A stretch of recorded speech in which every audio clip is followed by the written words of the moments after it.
সামনে বক্তব্য প্রদান করবেন ঢাকা বিশ্ববিদ্যালয়ের ছাত্র দলের সাবেক ভারপ্রাপ্ত সাধারণ সম্পাদক, বাংলাদেশ জাতীয়তাবাদী ছাত্র দলের 1 নং যুগ্ম সাধারণ সম্পাদক জনাব শাহনাজ ভাইকে এ পর্যায়ে বক্তব্য প্রদান করার জন্য সবিনয় অনুরোধ করছি। বিসমিল্লাহির রহমানির রহিম। উপস্থিত হাতিয়া উপজেলার 1 নং হরণ ইউনিয়নের বিএনপির নেতৃবৃন্দ এবং সাধারণ কর্মী এবং মুরব্বিয়ানবৃন্দ, আসসালামু আলাইকুম। আমি জাতীয়তাবাদী ছাত্রদল কেন্দ্রীয় সংসদে রাজনীতি করেছি, ঢাকা বিশ্ববিদ্যালয় ছাত্রদলের রাজনীতি করছি। আমি আপনাদের এলাকারই সন্তান। আমার বাড়ি সোনাদিয়া ইউনিয়নে। আমি সাবেক চেয়ারম্যান মাওলানা আব্দুল্লাহ সাহেবের ছেলে। প্রিয় ভাইয়েরা, এই বয়াসর পরবর্তী হরণী ইউনিয়ন, এই হরণী ইউনিয়নের সাথে আমার খুব আত্মার সম্পর্ক এবং আমার নারীর সম্পর্ক। এই হরণী ইউনিয়নের উপর দিয়ে বিভিন্ন সময় বিভিন্ন টাইমে মানুষের আগ্রাসী ভাব পতিত হয়েছে।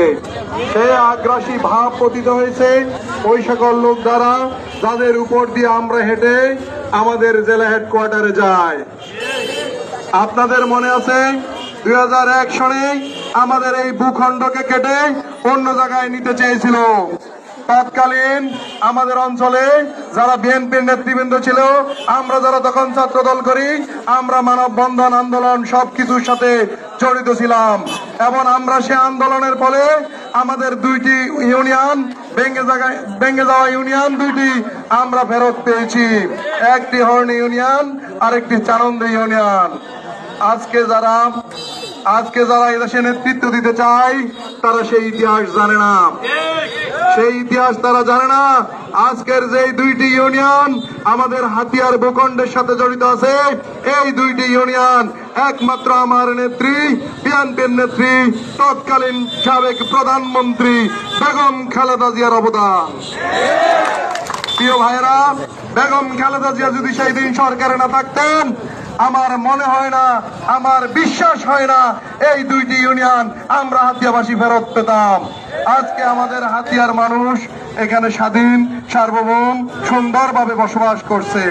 প্রিয় ভাইয়েরা, আমি অনুরোধ করব, যারা কেন্দ্রীয় বিএনপির নির্দেশে ঢাকা শহরে ছুটে গিয়েছিলেন, ঢাকা শহরে আন্দোলন সংগ্রামে নেতৃত্ব দিয়েছিলেন এবং ঢাকা শহরে অংশগ্রহণ করেছিলেন আন্দোলন সংগ্রামে, তাদেরকে কে কতটুকু সাহায্য সহযোগিতা করেছে, কে কতটুকু দেখভাল করেছে বিগত 17 বছর, আপনাদের সেটা জানা আছে।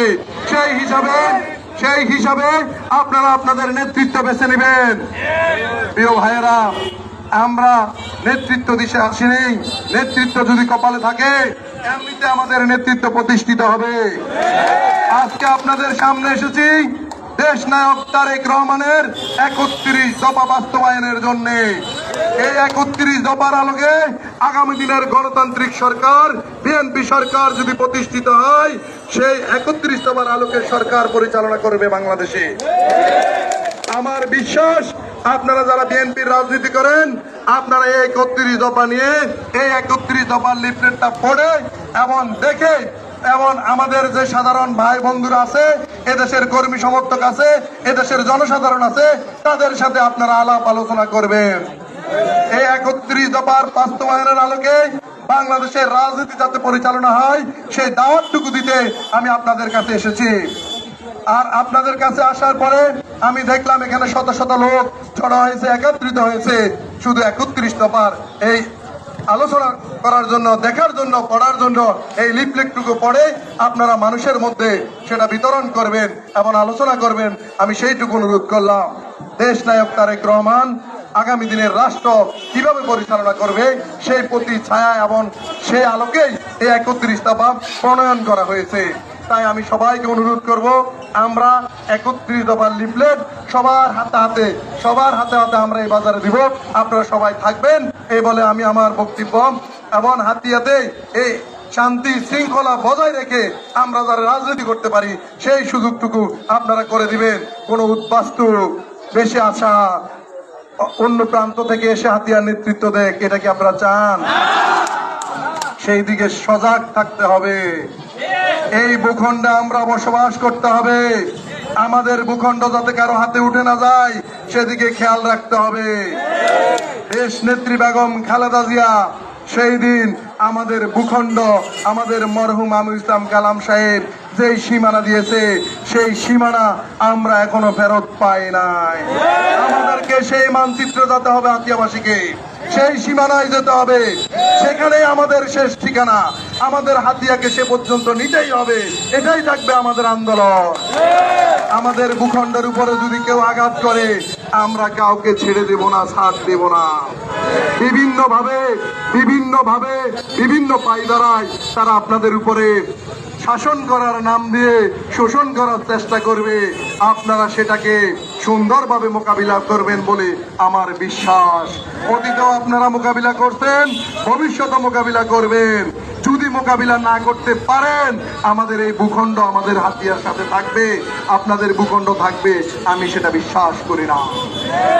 আপনারা কোন জায়গায় বসবাস করবেন, কার সাথে থাকবেন, কিভাবে থাকবেন, এটা আগামী নির্বাচনে আপনাদেরকে সিদ্ধান্ত নিতে হবে।